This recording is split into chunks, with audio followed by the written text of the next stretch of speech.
Alright, hello and welcome back to Ashgabat Cats. Let's play that. Today, we're taking a look at Crackdown. Now, I know a lot about Sega arcade games, but I don't know a lot about this one. Machine gun and special weapon. This is sounding promising. And alright, we've got System 24. And finally, we've got a System 24 game in horizontal resolution. So that means we are looking at like a hi-fi arcade game. Crackdown. Well, I was going to look for context clues, but look at the mandrel all the way on the right. What the heck? Was that Rasputin? Something is happening here, and I want to be part of it. Alright, let's get in. Crackdown.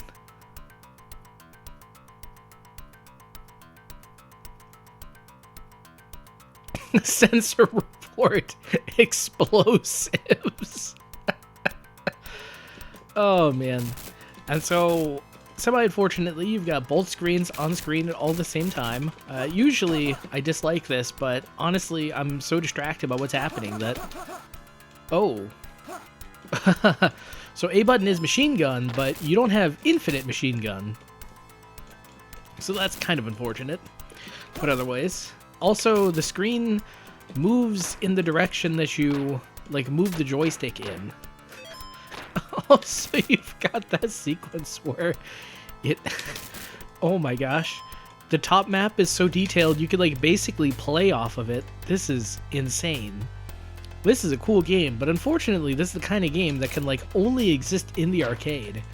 And even then... Wow.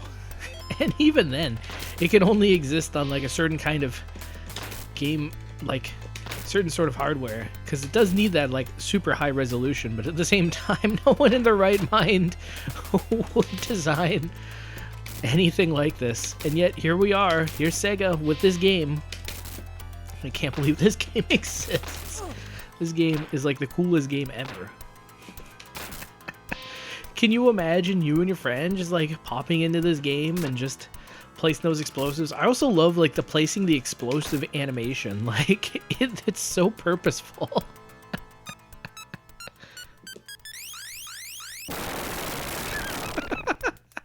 And just in case you were wondering, do you get to appreciate the explosion? Oh yeah.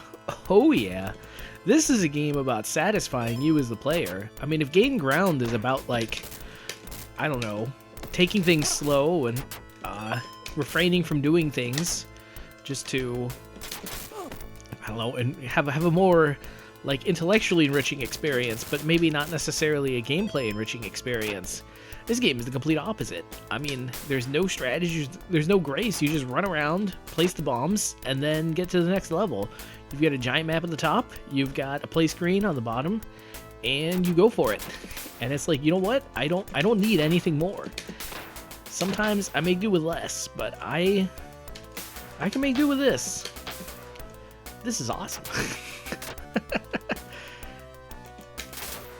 I also love that, like, while most of the text is in Japanese, like, it doesn't matter. It speaks the universal language: guns, explosives, and shooting. Oh jeez. But like, wait, so if you hold like, well, here I'm holding to the right, for example, and I'm like kind of shadowing that wall, and it's like, is that your get out of jail free key? Like, if you keep doing that, it's like, are you basically invincible? I love that. So you respawn, and like, not only does the game not make it harder for you, it makes it easy for you. It just auto kills the guy. Wow, it just blows my mind. So you take a look at that screen at the top, and it's like, this game is so detailed that screen at the top is already a higher resolution than like most old age arcade games. Like, frankly, if I had a version of the top screen and like that was the only bit of the arcade game I could see, then like I would still be satisfied. So wait, explain this to me. Oh, so they can shoot against the walls. They aren't your get out of jail free key. But like, okay, so it looks like we're fighting these like octopus human men. So it's like, riddle me this. If they had these like super soldiers at their disposal, why were they using just regular people to guard the outside? What are they like? Yes, we want to give people the impression that we are a normal human company. And then once you get inside, they're like, okay, all bets are off, man. Time for you to face the octopi. Okay. Man, every time it says game over, I just get a heart attack. It's like, no, I'm enjoying this. I want to see the next level. And easy does it. It's kind of deliberate, though, in its gameplay. Well, I don't know. It's just kind of interesting, though, how for, like, a game that so much of its description sounds like action, like, it's almost this sort of proto-cover shoot-'em-up. Or cover, first-person shoot... Well, it has a lot in common with, like, a lot of modern-day cover-based FPS. Which is strange, because this is a top-down run-and-gun arcade game made by Sega in, like... Are we in the 90s yet? I bet we're, like, 89 at this point. But it's, like, in the almost 90s. And, like, we are almost there. But it's, like... It is strange how, like, there were a bunch of cover-based mechanics, and, like... you can't really outmaneuver the bullets. Everything just goes by too quickly for that. So you really do need to hide. It also gives it a little bit of a cerebral vibe. It kind of makes you think, though. It's like, so they had this game and they had Gain Ground released at the same time. Like, what was the deal?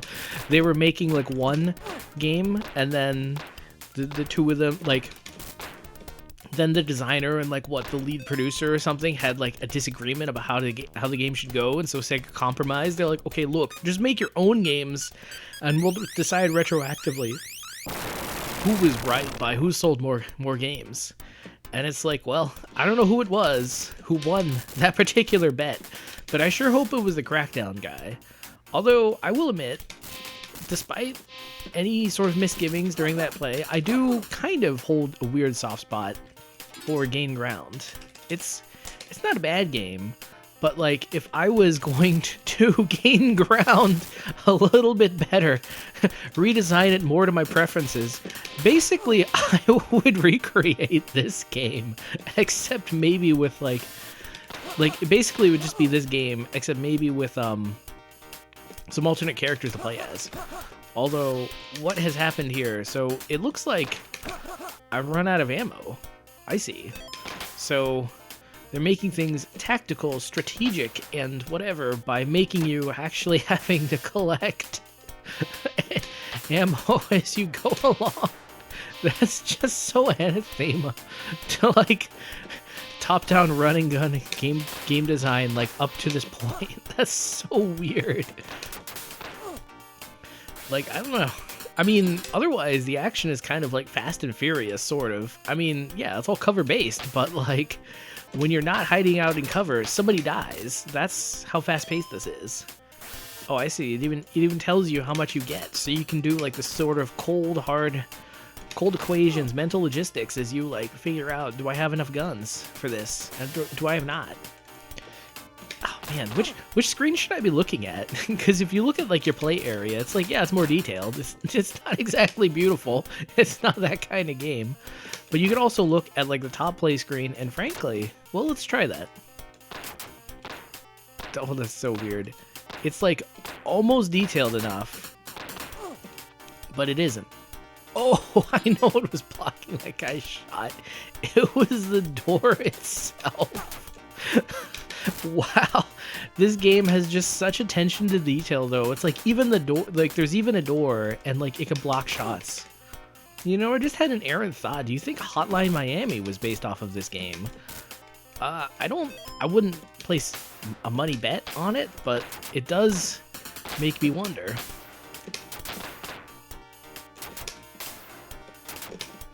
I mean, well, I just kind of wonder if this is also maybe ultimately like sort of a case of convergent game design, because dang, this game is smooth though. Whoa.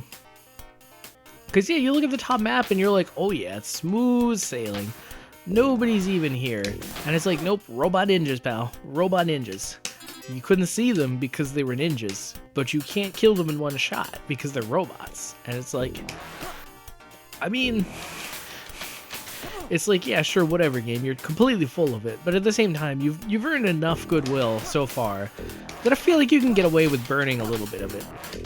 This is very strange, these, like, robot ninjas, because, I mean, on one hand, like, oh, it resets your progress each time? Hopefully there are a finite number of them, and it's not like you have to actually exhibit some amount of skill to get past them. But it is strange, because, like, it seems almost like the dominant strategy against these guys is melee, which is interesting, because prior to this point, melee is something you do on accident. But here, maybe it's something to do on purpose. Oh my gosh, they are just every inch.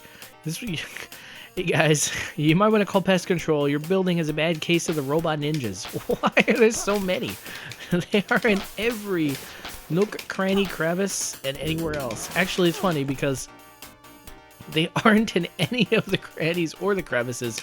They are just straight up in...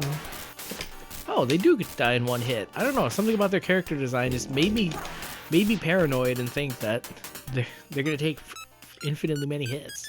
But no, they're just hanging out on the middle of that screen.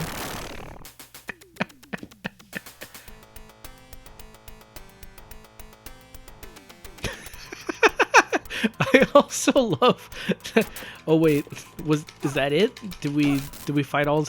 Okay. So this level, is this like a continuation of their base, or is this like a completely unrelated level? Because this place seems like half of a junkyard. So does that mean like each of the floors in their giant corporate building is themed, and this building's theme is junkyard?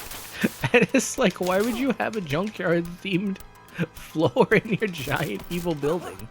Although, I guess if you think about it, that's what makes you an evil corporation, that you would think to have a junkyard thing. Man, this level is just crazy. Like, you look at the top and it's like this whole level just has a life of its own. You kind of get the strange sense that if your player character would just mysteriously disappear from like the game, these guys would just continue on with their lives and just continue on with their little patterns and something. I didn't expect to feel this way from any game other than Breath of the Wild and perhaps Skyrim. And again, Skyrim only because, or no, Oblivion, only because that was like literally one of their marketing pitches. But it's like, dang. I guess Sega did it first back in the 90s. Emergent gameplay. But anyway, dang.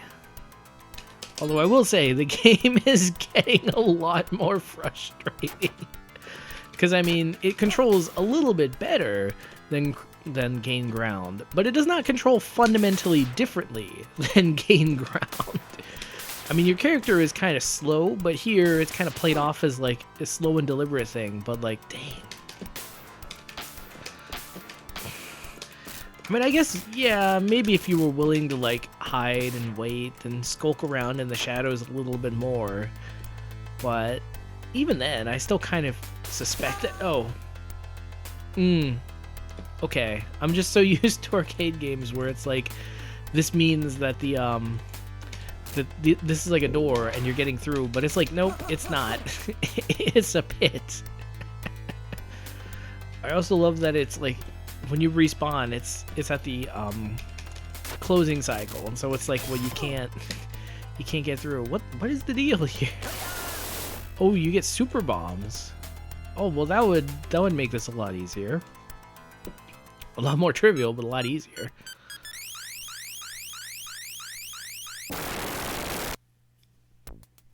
Scene 2, Act 2. Okay. So we really are in a different place. Although that's pretty great. Scene 2, Act 2. It reminds me of, was that a Sega game? But like one of these games here. Oh no. Oh no. They were like, hey, how are you enjoying our game? Are you enjoying it a lot? Well, guess what? You're going to stop enjoying it. Because now the enemies are shields. And it's like, you thought, oh man.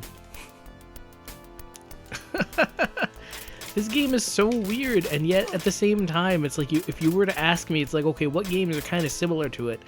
I don't know if you've ever heard of Bonanza Bros. It was a game on the Genesis. It was also released as an arcade game first. It's also in this collection, incidentally.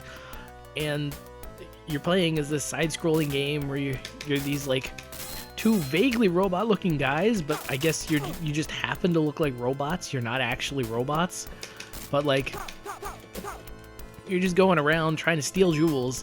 It's side-scrolling, so like that's weird. Oh, so that monkey in the intro screen was not a joke. There is an actual monkey here. But in Bonanza Bros, you go around walking around, stealing things, hiding from dudes, shooting people or not.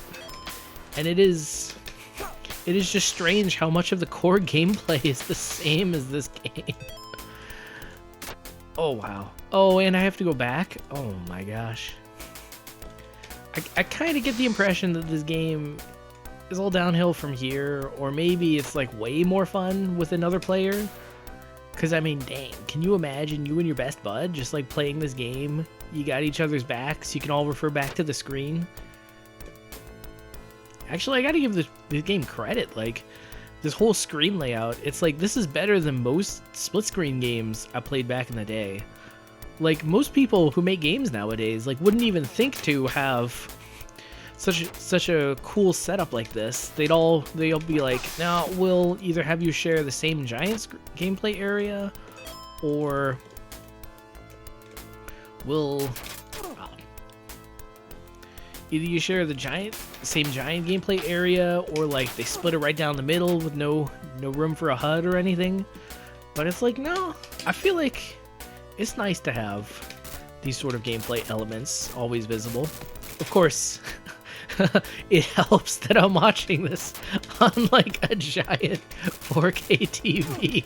Can you imagine playing this back in the 80s on like, well, not on the actual arcade machine. I feel like the actual arcade machine, it must have been pretty big, or big enough. But like in the early 90s in the home consoles, and even frankly up to like about 5 years ago, like the TVs were not quite big enough to do this game justice. So I can kind of understand why people don't do that so much. But now that we've been enlightened, and now that we've circled back around to where this makes sense, please do this. Yeah. I guess that makes sense that like there are these little pits that you can activate, because like you look at the map in the top and it's like, nah, this seems pretty easy. There's barely any obstacles or anything, and it's like, will this game school you or not, or what? It's also great because this is like the one level where you can't just use the top screen to actually see all the action that's happening. Because like, yeah, it does show the cracks in the top of the screen, but it's just not quite there enough for you to use it as, well, use it for actual gameplay. Although, you've got to wonder if the building is like this decrepit and is falling apart to this extent, then like why do we even bother bombing it? I mean, seems like the building is just gonna fall apart on its own. Okay, so that was weird. Like, there were, like, a few levels ago, when we were taking on those robot ninjas, there, like, it made us respawn outside of that room, but here, it's not. It's letting us respawn right where we started, so why did it change his mind? Why are there no like checkpoints like that? I don't know, it just kind of bothers me, these small little things. Oh, Scene 2 Act 4. Yeah, that's another thing Bonanza Bros did. They like named everything in acts or whatever. Or did they? Honestly, I can't remember. It's all kind of a blur. I don't know. I mean, this game is fun, and it's fun to play, but I'm starting to suspect that I kind of like this game almost... Oh, okay. I kind of like this game almost more as a concept than, like, an actual gameplay experience.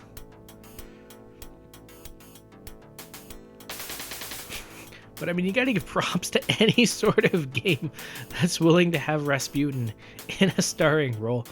Wow, I also like how, because the System 24 is like super high resolution, you can actually read the text in the dossier.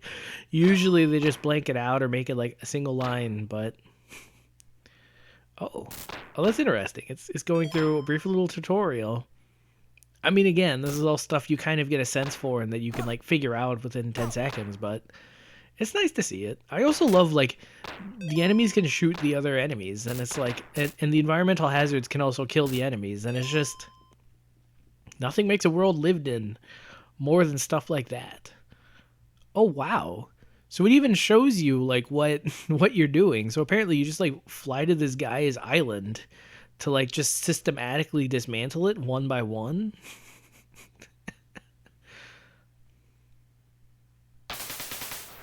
But it kind of makes me wonder, though. It's like, are these people, are they like out for justice, or are they just people who like love destruction, love to see things explode? And frankly, I cannot tell the difference at this point. Oh man, this game. I don't know where it came from. I don't know where it went, but I'm glad that for this brief moment in time, I could experience it with you guys. But like all experiences by humans, this one has been vanishingly short and vanishingly sweet. So, on that note, this cat's got a scat.